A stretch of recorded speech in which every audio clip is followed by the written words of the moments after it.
안녕하세요. 무역계약론 제 12주차 강의 시작하도록 하겠습니다. 이제 학기 마지막으로 이제 종강으로 거의 다가가고 있는데요. 이제 이번 주를 포함해서 한 다음 주, 다다음 주, 그래서 한 3주 정도 수업을 더 진행하게 될 것이고, 6월 마지막 주, 6월 넷째 주에 이제 기말고사를 실시하도록 하겠습니다. 기말고사 진행과 그리고 기말고사에 앞서서 이렇게 줌을 통한 화상 Q&A 간담회 정도를 진행할 생각인데 그런 것과 관련돼서 자세한 어떤 일정이나 자세한 안내는 LMS를 통해서 공지를 하도록 하겠습니다. 자, 그래서 오늘 학습하게 될 내용은 지난 시간에 이어서 CISG를 학습을 하게 될 텐데 우리가 지난 시간에 살펴봤던 부분은 이제 매도인의 의무 이행과 관련해서 매도인의 의무가 제대로 이행되지 않았을 때의 매수인의 구제책 이런 부분을 학습을 했습니다. 그리고 그 뒷부분 남은 부분하고 매수인의 의무 그리고 매수인의 의무 위반에 따른 매도인의 구제책 이런 것까지 이번 주에 학습을 하도록 하겠습니다. 자, 먼저 보도록 할 내용은 대금 감액건입니다. 대금 감액은 물품이 계약과 일치하지 않는 뭐 불량품이든 뭐 하자품이든 뭐 이런 것들이 갔을 때 대금을 이미 지급했는지 여부와 상관없이 대금을 이미 지급했는지 아닌지와 상관없이 매수인이 실제로 인도된 물품이 인도될 때 있었던 가액, 그 가액이 계약에 일치하는 물품이 가지고 있을 가액에 대한 동일한 비율로 대금을 감액할 수 있다 이렇게 되어 있습니다. 그래서 이 부분을 그냥 좀 산식으로 쉽게 얘기하면 됩니다. 그러니까 계약 물품 있죠. 계약 물품의 가격이 예를 들어서 100이다. 근데 어떻게 인도된 물품 있죠. 실제 인도된 물품의 가격이 예를 들어서 뭐 80이다. 그러면 80%죠. 그러면 원래 정상적이었으면 100을 줬을 텐데 실제 뭐 물품의 가치가 이제 떨어지니까 80만큼만 주겠다. 그런 겁니다. 20%만큼 감액하겠다. 그런 규정입니다. 근데 매도인이 만약에 37조 또는 제48조 규정을 뭐 어떤 규정을 이용을 해서 하자 보완. 이 지금 37조가 뭐냐면 인도 기일 전 하자 보완입니다. 그러니까 실제 물품을 가져다 주어야 되는 날짜보다 일찍 갖다 주었을 때 만약에 그 물품에 문제가 있으면 하자 보완하는 거. 그리고 48조는 인도 기일 후 하자 보완입니다. 물품을 정해진 날짜에 갖다 주었는데 알고 보니까 불량품이나 하자품이 있어서 매도인이 스스로 물품을 뭐 대체품이나 뭐 이런 걸로 바꿔주겠다라고 하는 하자 보완의 권리. 그게 이제 37조와 48조에 규정이 되어 있는데 이러한 행동들을 통해서 매도인이 물품의 문제를 해결하겠다. 하자를 보완하겠다. 불량품을 대체하겠다. 이렇게 하는 경우에는 매수인이 대금을 감액을 할 수가 없습니다.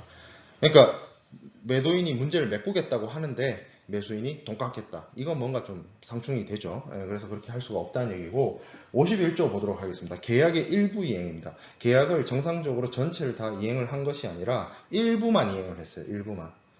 그래서 일부만 계약 내용과 일치해요. 그러면 불일치하는 부분이 있죠. 불일치하는 부분에 대해서는 똑같이 뭐 특정 청구라든지 추가기간 지정이라든지 뭐 그런 것들을 행사할 수 있습니다.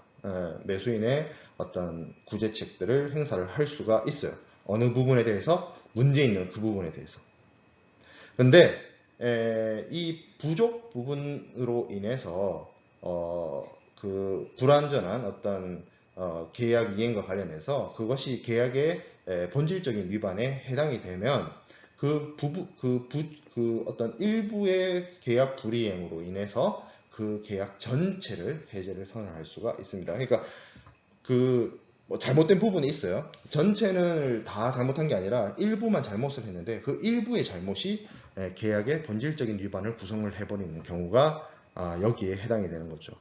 전 부분의 잘못이 전체를 상실하게 하는 매수인의 어떤 기대이익을 실질적으로 박탈하는 본질적 위반에 해당이 돼버리면 그 일부 불이행이 계약의 전체 해제를 가져다 줄 수 있다. 그러한 내용입니다. 자, 계약의 조기 이행과 초과 이행이 있습니다. 매도인이 지정된 기일 전에 물품을 인도하는 경우에는 매수인은 인도를 수령하거나 거절할 수 있습니다. 6월 1일 날까지 가져다 주기로 했는데 5월 1일 가져다 줬어요. 한 달 일찍 가져다 줬어요. 그러면 그거 받아도 되고요. 그거는 매수인의 선택입니다. 매수인의 옵션이에요. 매수인이 받아도 되고 매수인이 왜 이렇게 일찍 갖다 줬어? 나는 받을 준비가 안 돼 있어? 라고 거절할 수도 있습니다. 자, 그리고 매도인이 계약에서 약정된 것보다 많은 수량의 물품을 인도하는 경우에는 매수인은 초과 수량의 인도를 수령하거나 거절할 수 있습니다. 100개를 샀어요. 100개를 주문을 했어요. 근데 200개가 왔어요. 그러면 그 200개를 다 받을 것이냐? 아니야, 나는 100개만 받고 초과분에 대해서는 받지 않겠어. 이런 것을 결정하는 것도 매수인의 옵션입니다. 만약에 매수인이 초과분이 있어서 그 초과분을 수령을 하겠다라고 하면 계약 비율에 따라서 대금을 지급해야 합니다. 예를 들어서 100개를 주문했는데 개당 가격이 만원이라서 100만원을 지급하기로 했는데 200개가 왔어요. 그러면 그 200개를 전체 다 매수인이 인수하기로 했습니다. 그러면 그 200개에 대해서 지급해야 되는 매수인의 대금은 100만원이 아니라 200만원이 되는 거죠. 그렇기 때문에 이거는 매수인이 선택하는 겁니다. 받을지 안 받을지. 자, 그래서 매도인의 하자 보완에 대한 부분, 이거 넘어가기 전에 정리를 하면 34조의 규정은 서류 하자 보완입니다. 서류의 하자 보완. 서류에 매도인이 매수인에게 서류 교부 의무가 있는데 그게 선화증권이 됐든 운송 서류가 됐든 보험 서류가 됐든 상업 송장이 됐든 원산지 증명서가 됐든 포장 명세서가 됐든 무역을 하는 데 있어서 매도인이 매수인에게 교부해야 되는 여러 가지 서류가 있는데 그 서류가 뭔가 실제 서류를 교부해야 되는 날짜 이전에 문제가 있다는 것을 발견을 했으면 매도인이 매수인에게 어떤 매수인의 불편함이나 매수인의 비용을 발생시키지 않는 한도 내에서 매도인은 서류의 어떤 문제를 보완할 수 있습니다.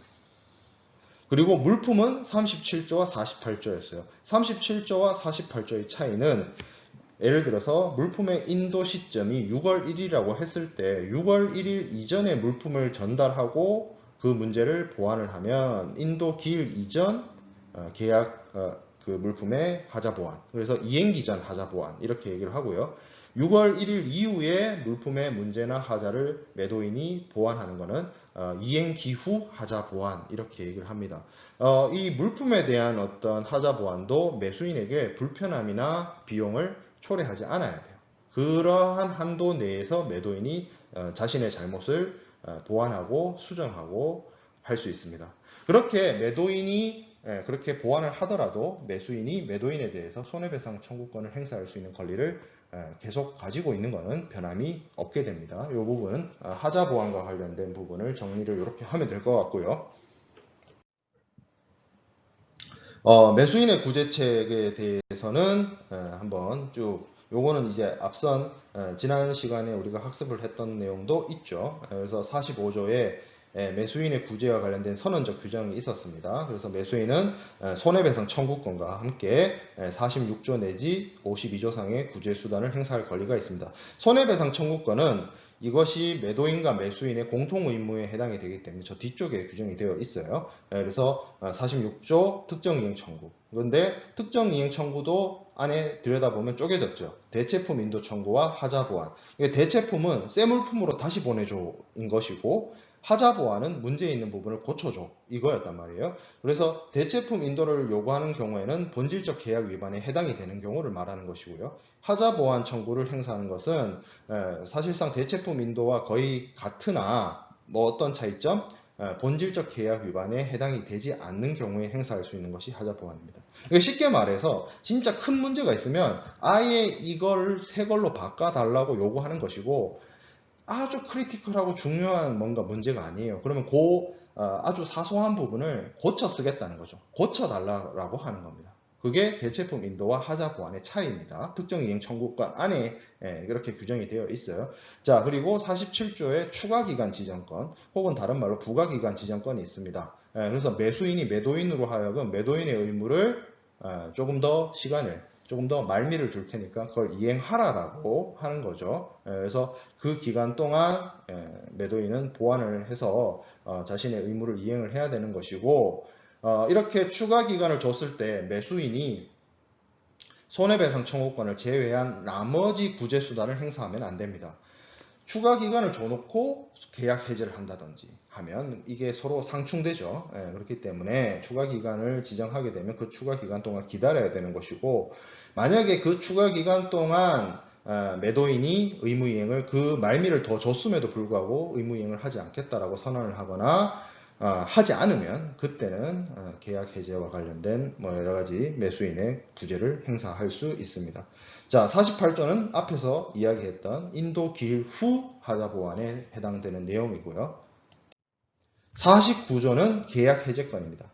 계약 해제를 행사하는 것은 두 가지 경우였어요. 본질적 위반, 그러니까 매도인이 본질적 위반을 한 경우, 그리고 본질적 계약 위반은 아니었으나 본질적 계약 위반이 아니었기 때문에 추가 기간을 줬는데, 말미를 줬는데도 불구하고 매도인이 그 기간 내에 이행을 하지 않거나 이행을 하지 않겠다라는 의사를 표시했을 때 계약 해제를 매수인 쪽에서 매수인이 계약 해제를 선언할 수 있습니다. 그리고 49조에 있어서 더 많은 분량을 차지하는 부분은 언제까지 계약 해제권을 행사할 수 있었냐라는 것이었죠. 그래서 인도 지연의 경우에는 인도가 이루어진 날로부터 합리적인 기간 내에, 그리고 인도 지연 이후의 경우에는 매수인이 매도인의 어떤 계약 위반을 알았거나 알았어야 한 때부터 합리적인 기간 내에, 그리고 추가 기간을 지정을 해줬으면 추가 기간이 경과하고 혹은 매도인이 추가 기간 내에 이행을 안 하겠다는 의사를 전달했을 때로부터 합리적인 기간 내에, 그리고 하자 보완을 하겠다고 해놓고 안 했을 때 그때부터 합리적인 기간 내에 매수인은 계약 해제를 선언을 해야 합니다. 자, 그리고 50조는 물품이 뭔가 문제가 있어서 감액하는 거죠. 감액. 그래서 실제 물품을 계약 물품의 비율로 이렇게 나눠가지고 그 감액을 시켜서 감액만큼 지급을 하겠다는 것이고, 대금 감액은 주의할 점이 매도인 쪽에서 하자 보완을 하겠다라고 선언을 하면 그 부분에 대해서는 또 상충되기 때문에 할 수가 없다. 그리고 일부 이행도 일부 잘못된 부분이 있으면 그 잘못된 부분에 대해서만 여러 가지 구제책을 쓸 수가 있는데, 그 일부의 잘못이 전체의 잘못으로 확장될 수 있는 그런 경우, 본질적 계약 위반에 해당이 되는 경우에 대해서는 일부의 불이행 가지고도 어떤 계약을 전체를 해제할 수 있다라는 규정이 51조에 있었습니다. 그리고 52조는 조기 이행, 빨리 이행하는 거, 그리고 초과 이행, 100개의 물건을 샀는데 200개를 가져다 주는 경우, 이 두 경우 모두 다 조기 이행이든 초과 이행이든 이 두 경우 모두 다 매수인 쪽에 옵션이 있었어요. 매수인 쪽에 선택권이 있었습니다. 그래서 이거를 받을 수도 있고 받지 않을 수도 있다. 그런 규정들이 52조까지 규정이 되어 있었습니다. 자, 그래서 여기까지 앞부분에서 봤던 내용이 매도인의 의무와 매도인의 의무를 제대로 이행하지 않았을 때 매수인의 구제 방법에 대한 부분을 학습을 했습니다.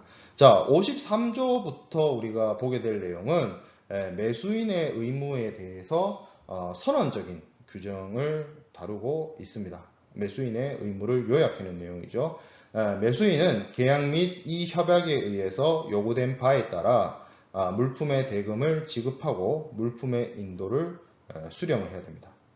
두 가지예요. 대금 지급, 물품 수령. 자, 그래서 54조에 바로 대금 지급에 대한 내용이 나옵니다. 매수인의 대금 지급 의무는 지급을 가능하게 하기 위한 계약 또는 어떠한 법률 및 규정에 따라 요구되는 그러한 조치를 취하고 그러한 절차를 준수하는 것을 포함한다. 매수인이 해야 되는 가장 중요한 의무는 대금 지급입니다. 돈을 주는 거죠. 그래서 돈을 주는 것을 가능하도록 만들기 위한 여러 가지 조치, 절차, 이거를 하라는 거죠. 그 조치가 무엇이고 그 절차는 어떤 것이 있는지에 대해서는 사실 CI에서 이제 또 구체적으로 얘기를 하지 않고 있어요. 그거는 이제 매도인과 매수인 간에 계약을 할 때 대금 지급 조건이라든지 방법이라든지 이런 것들을 결정을 해서 신용장을 할 거면 신용장을 하고 주심으로 할 거면 주심으로 하고 송금 방식으로 할 거면 송금 방식으로 하는 그런 방식으로 결정을 해서 대금 지급을 하면 됩니다.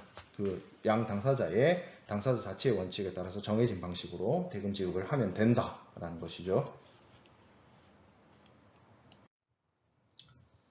자, 55조를 또 보겠습니다. 55조는 대금이 미약정된 계약을 의미합니다. 대금이 미약정된 계약이 있을 수 있느냐라는 의문을 근본적으로 가질 수가 있어요.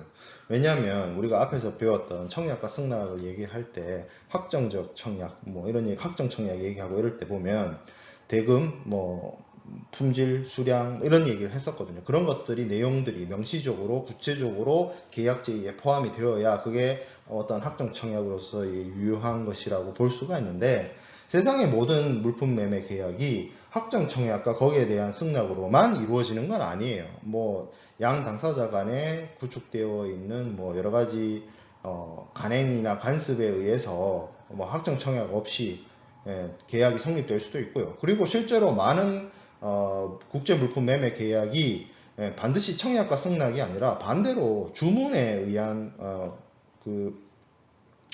어떤 구매자의 주문에 의한 뭐 계약 체결 이런 것도 있을 수 있기 때문에 그 상황에 따라서 국제무역에서 대금이 계약 단계에서 안 정해지고 사후에 정해지는 경우도 있고요. 그리고 그런 경우가 있어요.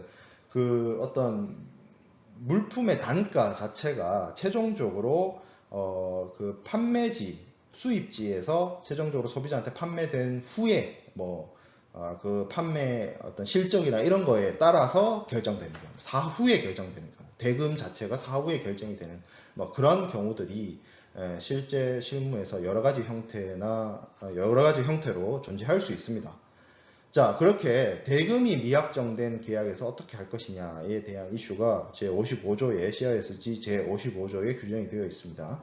계약이 유효하게 성립되었거나 되었으나 그 대금을 명시적 또는 묵시적으로 지정하지 아니하거나 또는 이를 결정하기 위한 조항을 두지 않은 경우에는 당사자는 반대의 어떠한 의사표시가 없는 한 계약 체결 시에 관련 거래와 유사한 사정, 유사한 상황 하에서 매각되는 동종의 물품에 대해서 일반적으로 청구되는 대금을 묵시적으로 참조한 것으로 본다는 겁니다. 그러니까 이런 거예요. 둘 사이에 뭐 물품의 가격에 대해서 뭐 정해진 가격이 있거나 간섭적으로, 간행적으로 정해진 가격이 있다거나 아니면 어떻게 가격을 결정한다, 뭐 시가, 우리 뭐 시가로 하자, 뭐 이런 식으로 가격 결정과 관련된 조항을 두고 있으면 그 조항에 따르면 되는데 그런 조항이 없어요. 그런 조항이 없는 경우는 어떻게 하느냐? 그 거래 대상이 된 물품과 유사한 상황 하에서 그 유사한 상황이란 게 뭐 거래 단계일 수도 있고요. 아니면 수출국이 같은 경우, 수입국이 같은 경우, 뭐 이런 것들을 의미합니다. 유사한 상황이라는 거, 유사한 사정, 유사한 그러니까 circumstance를 말하는 거고요. 그런 유사한 환경이라고 얘기하는 게 뭐 거리라든지 뭐 어떤 물품의 어떤 거래 단계라든지 여기서 말하는 거래 단계는 이게 도매니, 소매니 뭐 이런 걸 말하는 거예요. 그런 거래의 정황이나 상황이 비슷한 상황에서 똑같은 물품, 뭐 동종이라고 하고 있으면 뭐 same kind, 뭐 same kind죠, same kind, 뭐 same 뭐 어떤 동일한 종류. 동일한 종류라는 게 뭐 그렇게 표현할 수 있을 것 같은데요. 그래서 그런 동일한 상황에서 유사한 표현이라고 썼지만 어쨌든 유사한 비슷한 similarly한 그러한 circumstance에서 same kind 동일한 종류의 물품이 결정되는 어떤 대금 그거를 명시적이진 않고 참조한다, 레퍼런스 한다라는 거죠. 그거 바탕으로 가격을 결정할 수 있다. 뭐 그런 의미를 가지고 있다라고 보면 되겠습니다. 그리고 56조, 요건 뭐 내용이 간단한데 순중량 net weight이라고 하는데 대금이 물품의 중량에 따라서 지정되는 경우, 그러니까 킬로그램당 뭐 얼마, 몇 톤당 얼마, 톤당 얼마 이렇게 결정되는 경우가 있을 수 있잖아요. 대금이 그 경우에는 물품의 외포장재를 제거한 어떤 순중량에 의해서 결정을 해야 된다라는 규정이 56조에 있습니다. 자, 그리고 57조 보도록 하겠습니다. 대금 지급 장소입니다. 물품의 인도 장소가 있었듯이 대금 지급도 뭔가 장소적인 개념으로서 여기서 대금 지급을 해야 된다. 이런 규정이 있습니다. 자, 매수인이 기타 어느 특정한 장소에서 대금을 지급해야 할 의무가 없는 경우. 이거 우리가 31조에서 한번 봤던 문구죠. 그래서 매수인이 특정 장소에서 대금 지급을 해야 하는 의무가 있으면 그 특정 장소에서 대금 지급하면 됩니다. 문제 없어요.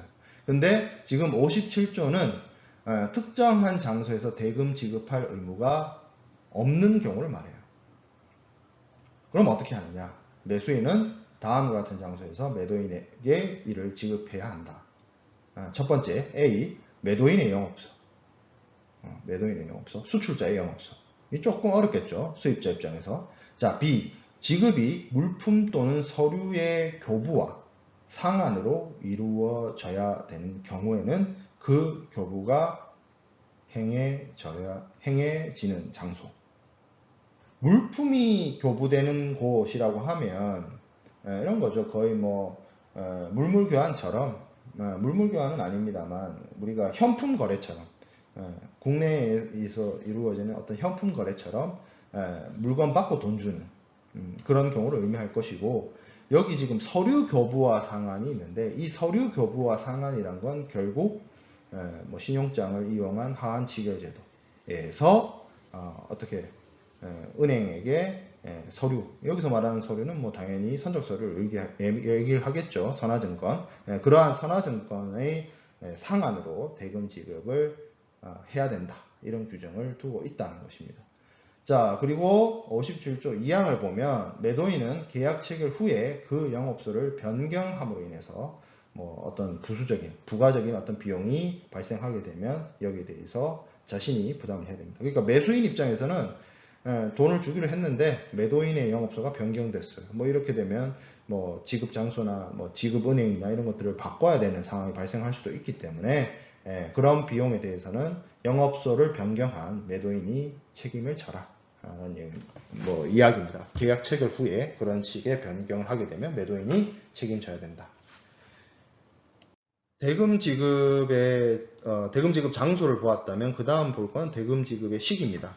시간과 공간, 뭐 줄여서 시공이라고 하죠. 뭐 망해버린 게임의 어떤 별명인데 시공, 그렇죠?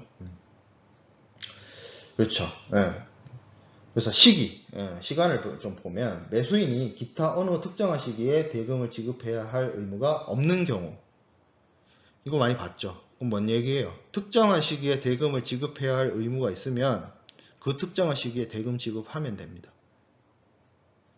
그렇죠? 근데 지금 이 밑에 있는 규정들은 뭐예요? 특정한 시기에 대금 지급해야 할 의무가 없어요. 그럼 어떻게 하느냐? 매수인은 매도인이 계약 및 이 협약에 따라 물품 또는 그 처분을 지배하는 서류 중에 어느 것을 매수인의 임의 처분하에 인도한 때에 대금을 지급을 해야 됩니다.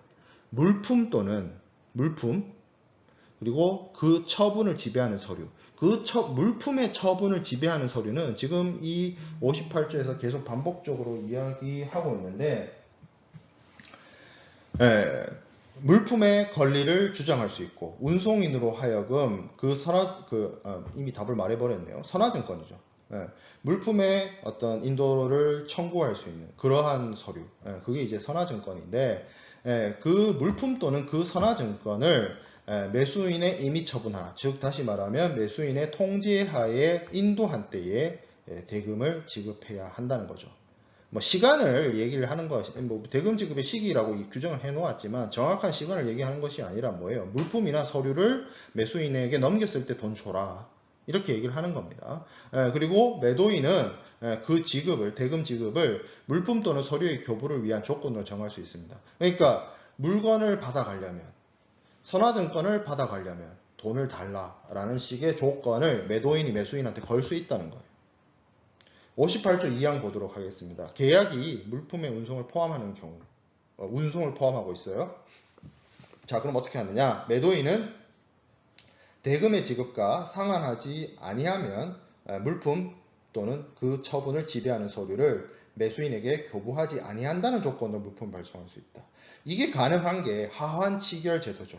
선화증권과 한어음, Bill of Lading, 선화증권, 그리고 한어음, Bill of Exchange, 이 두 서류를 이용을 해서 네가 대금 결제, 한어음의 어음 결제를 하지 않으면 선화증권을 넘겨주지 않겠다. 그게 가능하려면 매도인이 물품을 선적하고 운송인으로부터 선화증권을 발급받아서 그리고 매도인이 매수인에게로 대금을 청구하는 한어음을 발행을 해서 보내는 거죠. 그런 방식으로 결제를 진행을 할 수 있다는 것입니다. 자, 58조 3항 보도록 하겠습니다. 매수인은 물품을 검사할 기회를 가질 때까지는 대금 지급해야 할 의무가 없다.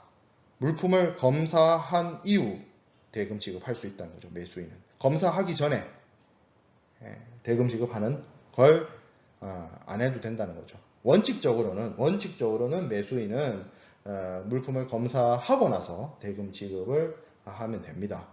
다만 단서 규정이 있어요. 당사자 간에 합의된 인도 또는 지급의 절차가 매수인이 그러한 기회를 가지는 것과 양립되지 않는 경우 그러하지 아니하다. 양립, 그러니까 부정의 또 부정문이죠. 이중 부정문이죠. 그렇죠? 그래서 아니하다 된다는 얘기입니다. 양립된다는 겁니다. 뭐가 양립된다는 거예요? 당사자 간에 합의된 물품 인도 대금 지급 절차와 매수인이 검사 기회를 가지는 것, 검사 기회를 가지고 그 이후에 대금 지급을 하는 거, 이거 양립 가능하다. 둘 다 있을 수 있다. 라는 얘기입니다. 그러니까 좀 쉽게 얘기해서 원칙적으로는 물품을 검사하고 매수인이 대금 지급을 하는 것인데 양 당사자가 합의하면 뭐 검사 전이라든지 뭐 이런 식으로 대금 지급 시기를 합의해서 정할 수 있다라는 얘기입니다. 이게 지금 영문 자체가 이중 부정문으로 되어 있고 그 이중 부정문을 그대로 해석하는 과정 속에서 우리말이 되게 어려워졌는데 사실 그렇게 별다르게 복잡하거나 어려운 내용은 아니에요. 그냥 원칙은 검사하고 대금 지급할 수 있다. 뭐 경우에 따라서는 합의해서 바꿀 수 있다. 이렇게 여러분들이 받아들이면 될 것 같아요.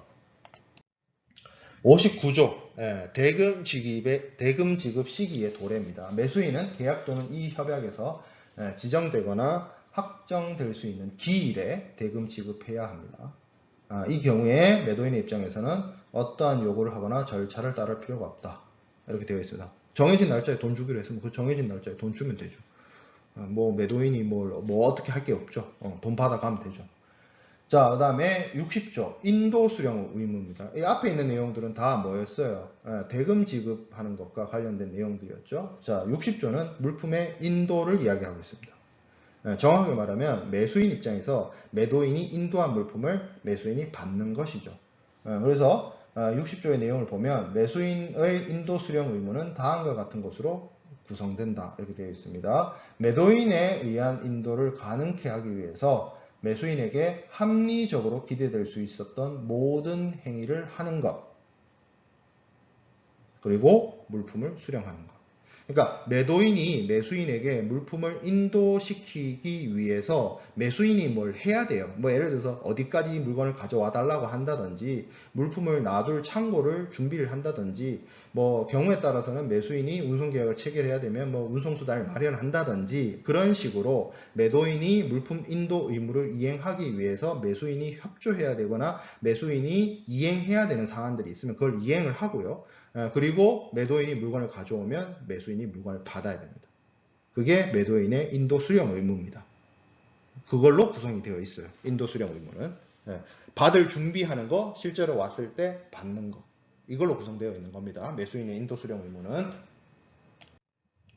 자, 그래서 매수인의 의무에 대해서 좀 정리를 하면 53조에 선언적 규정이 있었죠. 두 가지 얘기하고 있었습니다. 대금 지급, 인도 수령. 그래서 대금 지급과 관련해서는 필요한 여러 가지 절차나 준수 이런 거 이행해야 되고, 그리고 대금이 미약정되어 있는 경우에는 유사한 사정, 유사한 상황에서 동종의 물품의 가격을 묵시적으로 참조하는 걸로 하고요. 그리고 중량에 의해서 가격이 결정되면 순중량으로 하는 것이고, 장소는 매도인의 영업소, 특별히 정한 게 없으면, 특별히 정했으면 그 장소고요. 인커텀스처럼 어떤 뭐 FOB 뭐 무슨 포트 이렇게 있으면 그렇게 특정한 장소에서 물품의 인도 장소를 정했으면 그 장소에서 물품을 인도하는 것이고, 여긴 지금 인도가 아니죠. 대금 지급이죠. 뭐 대금 지급을 사실 뭐 특정한 장소를 잘 안 정하긴 합니다만, 뭐 어디 특정한 장소를 정했으면 그 특정 장소에서 대금 지급을 하는 것이고, 지금 그렇지 않은 경우에는 매도인의 영업소가 첫 번째, 두 번째는 물품이나 서류를 교부하는 그 장소가 대금 지급 장소가 되는 거고요. 이제 장소가 있었고 시기가 있었죠. 시기에 대한 부분은 물품 또는 똑같이 물품 또는 서류, 물품의 처분권을 나타내는 서류, 이 말이 등장하는데, 이 물품의 처분권을 나타내는 서류는 다시 강조하지만 물품의 권리증권, 선화증권입니다. 그래서 선화증권이나 물품을 매수인의 이비 처분하에 둘 때 매수인이 매도인에게 대금 지급을 해야 되는 거고요. 운송 포함하는 경우에는 그런 어떤 매도인이나 이런 매도인 입장에서 돈을 안 줬으면 물건 안 주겠다, 돈을 안 주면 서류 안 주겠다, 이런 식으로 조건을 걸 수가 있다라고 했고요. 원칙적으로 매수인은 검사의 기회를 가질 때까지 대금 지급을 안 해도 됩니다. 검사하고 나서 대금 지급하는 것이고요.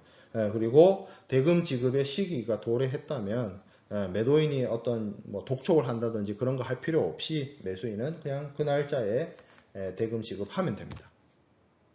그리고 인도 수령 의무는 단순히 물품을 받는 것뿐만 아니라 매도인이 인도를 가능케 하기 위해서 매수인이 필요한 조치나 행위를 하는 것을 포함을 하고 있습니다.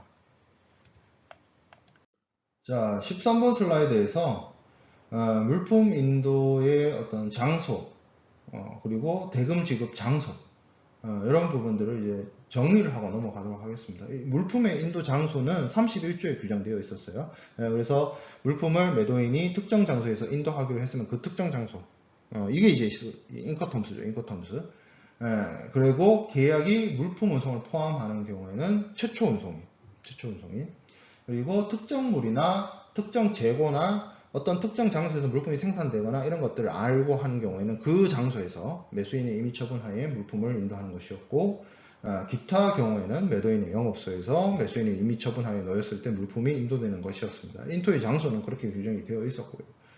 대금 지급과 관련해서는 우리가 앞서 57조와 58조에서 살펴보았죠. 그래서 돈을 주는 장소는 특정 장소에서 돈을 줄 의무가 있으면 그 장소에서 돈 주고, 그게 아니라면 물품이나 물품의 처분을 지배하는 서류가 교부되거나 상환될 때 대금 지급을 하면 됩니다.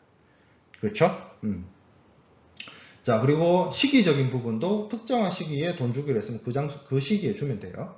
그리고 기본적으로 계약과 협정에 따라서 물품이나 서류를 매수인의 임의 처분하에 둘 때, 매수인에게 넘길 때 대금 지급을 하도록 하고 있고, 필요한 경우에 매도인은 이러한 부분을 조건으로 걸어서 매수인이 돈 주어야만 물품이나 서류를 넘기겠다라는 식으로 조건을 걸 수 있다. 이 조건이 결국에는 뭐가 됐다? 하한 지결제도가 됐다. 신용장이든 주심이든 그런 것들을 이용을 해서 선화증권과 한화음, 그리고 대금 결제를 하는 어떤 여러 가지 뭐 기한부험이든 기한부 신용장이든 뭐 기한부 주심이든 이런 걸 이용을 해서 대금을 매도인이 회수하는 두 가지 선화증권, 한화음, 요걸 이용해서 진행하는 그 방식이 하한 지결 제도였고, 그걸 뒷받침하는 조항이 여기 지금 58조에 있었습니다.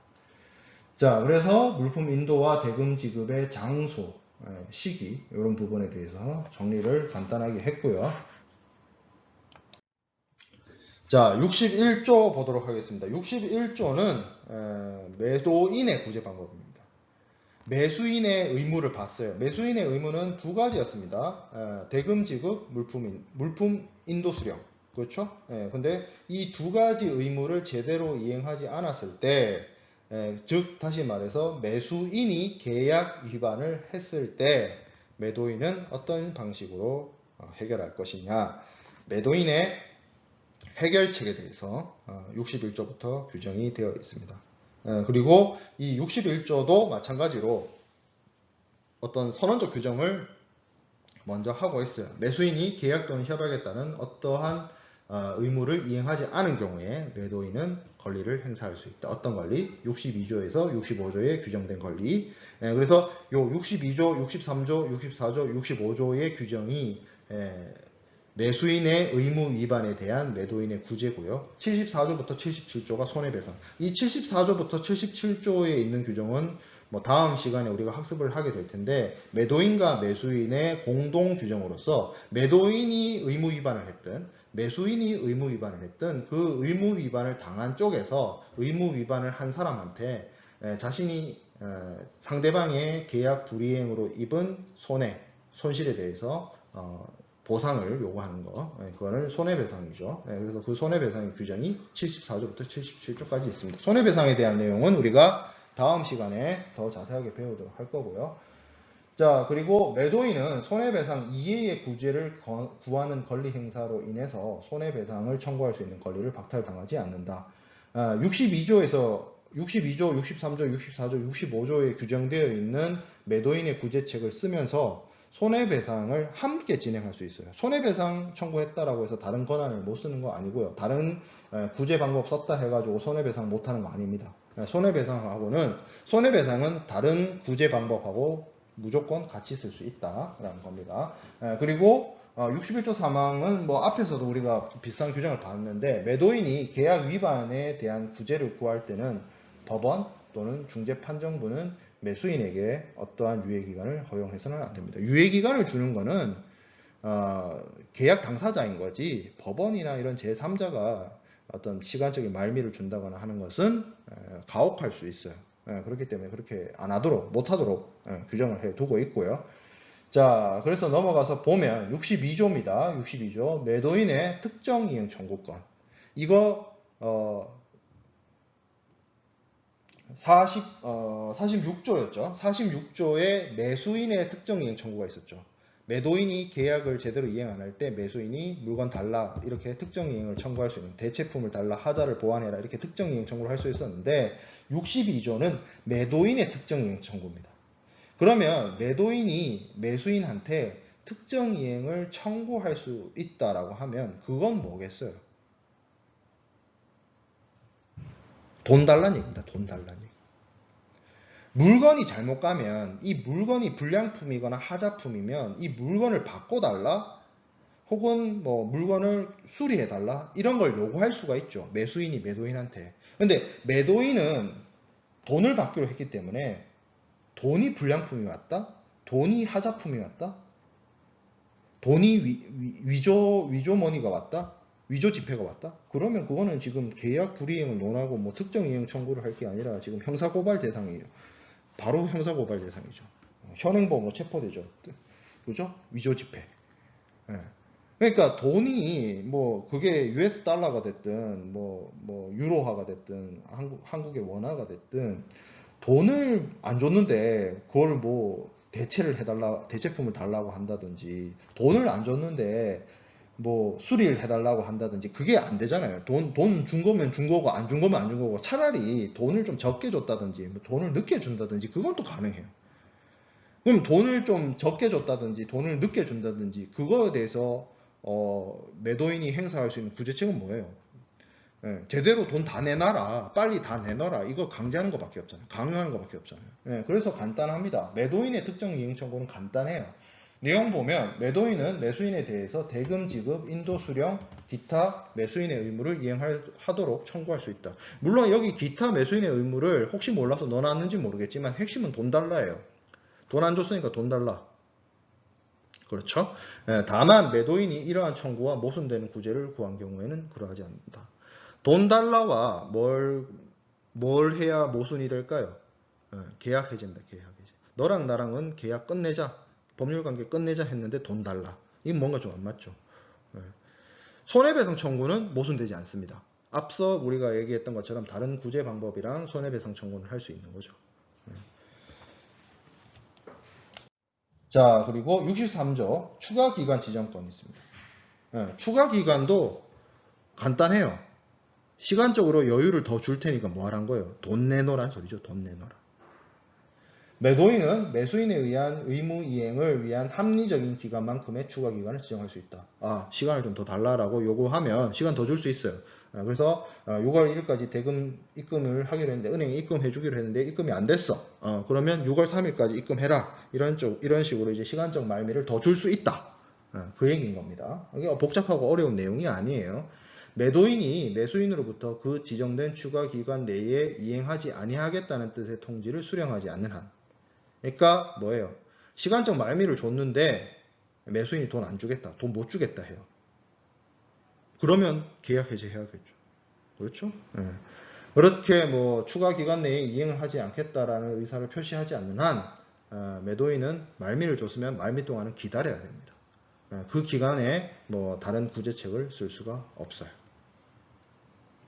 그렇게 추가 기간을 준다 하더라도 매도인 입장에서는 뭐는 할 수 있다? 손해배상 청구는 할 수 있다. 손해배상 청구는 여기 지금 나와 있는 특정 이행 청구든 추가 기간 지정이든 물품 명세 확정이든 뭐 그거랑 상관없이 다 같이 병행해서 사용할 수 있는 권리가 손해배상 청구권입니다.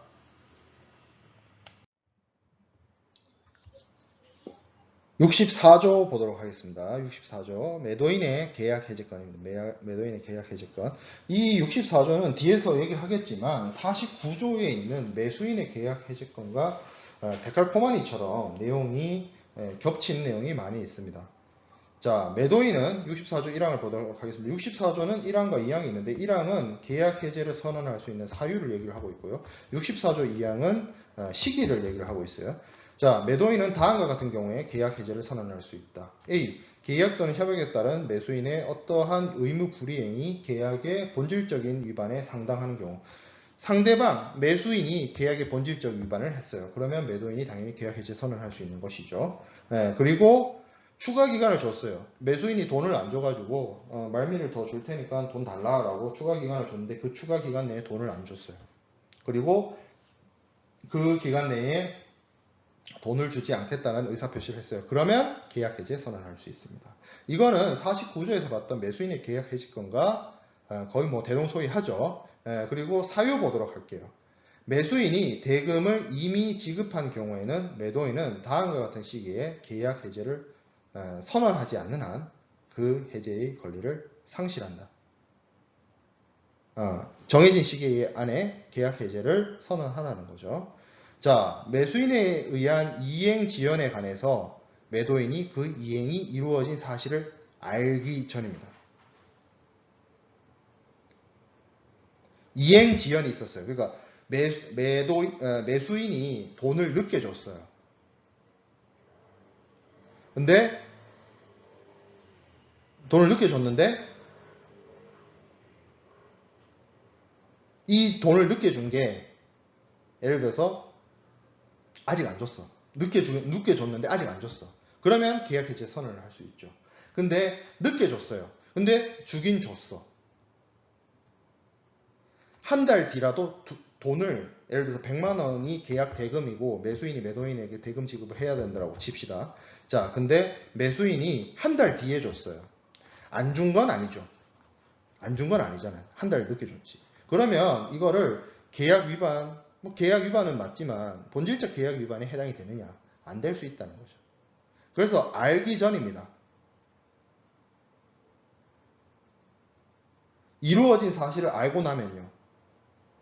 그거는 본질적 계약 위반이라고 하긴 좀 어려워요. 이미 돈을 받은 경우에는 늦게 받았다는 거. 그러니까 돈을 늦게 받은 거는 본질적 계약 위반으로서 볼 수가 없기 때문에 늦게 받았는데 아직 못 받은 상태 혹은 그 받았다는 사실을 알기 전에 계약 해제를 선언할 수 있다는 거죠. 늦게라도 돈 받으면 계약 해제 선언하기 어렵다. 그 얘기인 겁니다. 자, 그 다음에 64조 2항 B호 매수인에 의한 이행, 지연, 이해의 모든 위반에 대해서는 다음과 같은 때로부터 합리적 기간, 합리적인 기간 다시 나왔죠. 1. 매도인이 그 위반을 알았거나 알았어야 하는 때로부터. 매도인이 대금 지급을 하지 않거나 뭐 인도 수령을 제대로 안 했을 때 그런 날로부터 합리적인 기간 내에 계약 해지를 선언하라는 것이고, 이 보면 63조 1항이 나오죠. 추가 기간 지정이죠. 추가 기간 지정했을 때 추가 기간 내에 매수인이 의무 이행 안 하겠다라고 하면 그때는 그 기간, 그 선언을 한 날로부터 합리적인 기간 안에 매도인이 계약 해지를 선언을 해야 됩니다. 자, 매수인이 대금을 지급한 경우에 매도인의 계약 해지권의 행사 기한을 볼 텐데, 자, 매수인이 늦게 줬어요. 그러면 매수인이 늦게 줬다는 것은 물론 문제가 있는 계약 위반 사유긴 한데, 늦게라도 준 거와 늦게 돈을 줬는데 아직도 안 주고 있는 거는 엄연히 다르다는 겁니다. 6월 1일까지 돈을 주기로 했는데 7월 1일이 돼도 못 받는 거랑 6월 1일까지 돈을 주기로 했는데 7월 1일 날 돈 받은 것은 다르다는 얘기죠. 그래서 이행지체의 경우에 돈을 늦게 주는 거는 이런 거죠. 7월 1일 날 돈 받아요. 6월 1일까지도 돈 주기로 했는데 7월 1일 날 돈 받아요. 그러면 계약 해지 못한다는 얘기인 겁니다. 6월 1일 날 돈 주기로 했는데 미래에 일어날 일로 지금 이 강의를 녹화하는 시점 6월 1일인데 7월 1일 날 돈을 주는 미래가 있다라고 칩시다. 근데 7월 1일 이후에 쉽게 말해서 내가 한 달 뒤에 돈 받았다라고 해가지고 계약 해제 못 한다는 거예요. 돈을 늦게 준 경우에 해당이 되는 겁니다. 돈을 늦게 준 경우. 예.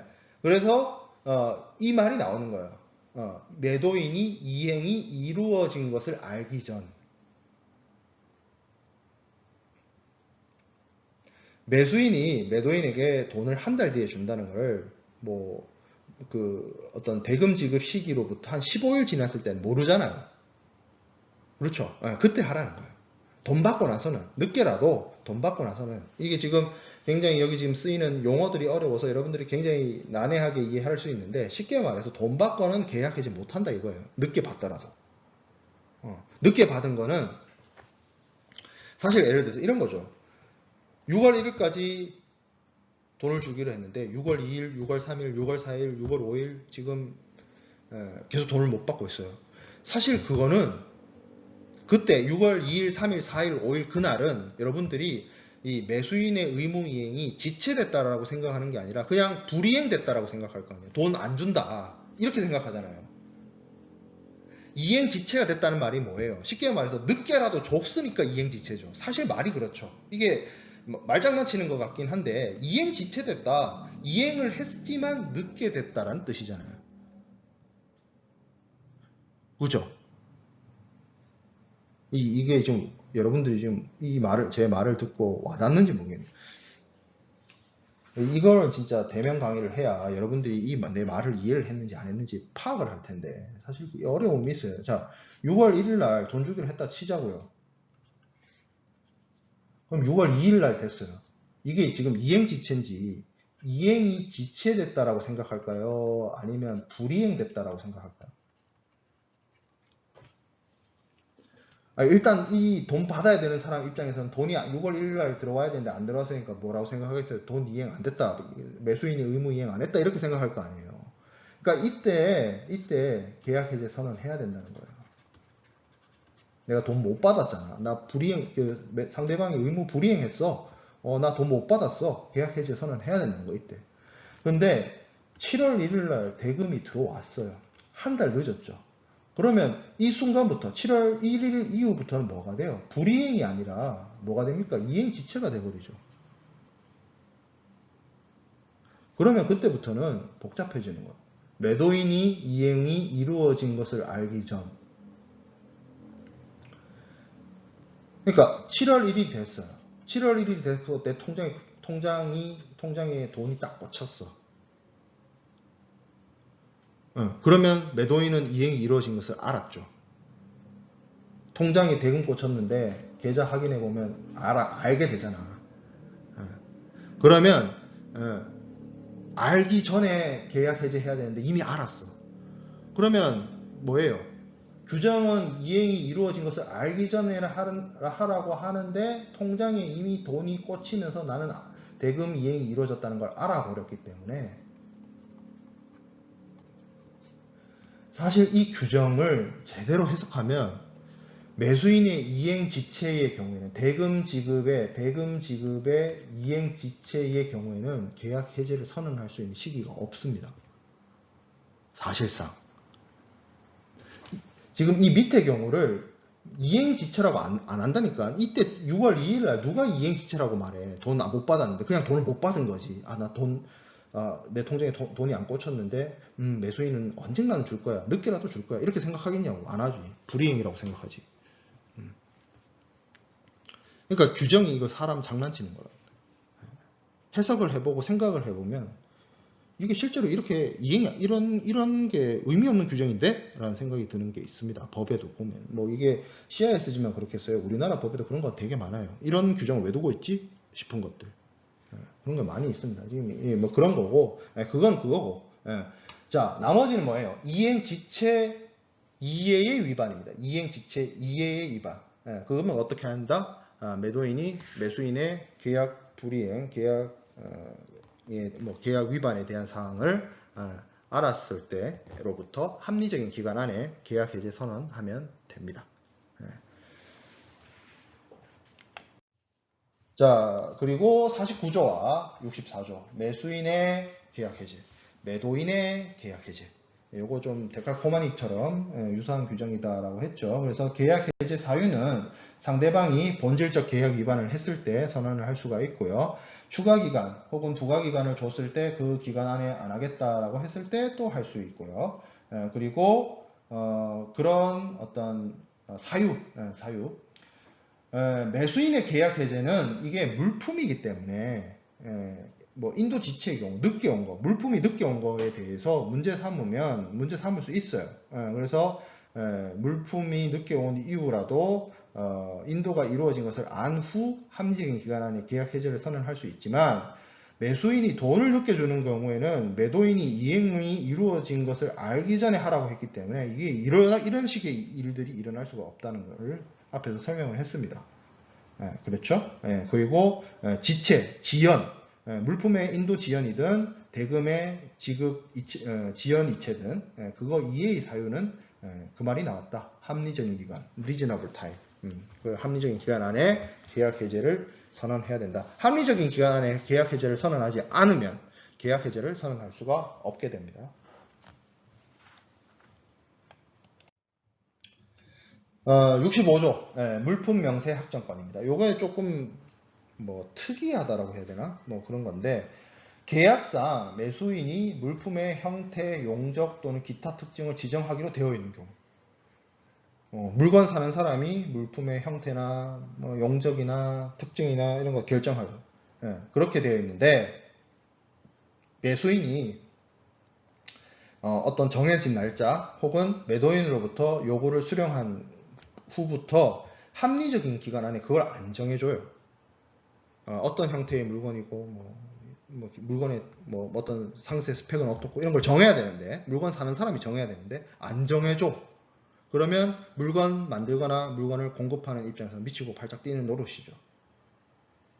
그래서 그때는 매도인은 그가 보유하고 있는 다른 모든 권리의 침해 없이 매도인에게 알려진 매수인의 요구 조건에 따라 그러니까 매수인이 직접 얘기를 해줘야 되는데 매수인이 얘기를 안 하니까 매도인은 어떻게 한다? 매수인이 나한테 뭐 거래 체결 단계에서 뭐 이것저것 얘기한 게 있을 거 아니에요?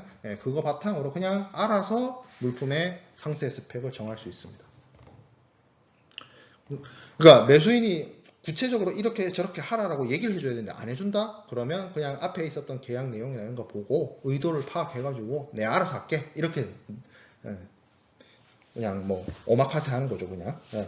그래서 매도인이 스스로 물품의 명세를 작성하는 경우에 매도인은 매수인에게 이에 관한 세부 사항을 통지해야 됩니다. 그러니까 매도인이 알아서 물품 명세를 만드는 경우에는 이렇게 만듭니다 라고 매수인한테 알려줘야 돼요. 그리고 만약에 여기에 반해서 매수인이 자기가 생각한 게 있으면 그러한 자기가 생각한 물품 명세를 작성할 수 있도록 합리적인 기간을 줘야 됩니다. 이렇게 자기가 어떻게 만들지 얘기했고 요거대로 만들기 싫으면 어떻게 하라라고 얘기도 했는데 매수인이 그런 거에 대해서 반응이 없어요. 그러면 매도인이 정한 물품 명세가 확정이 됩니다.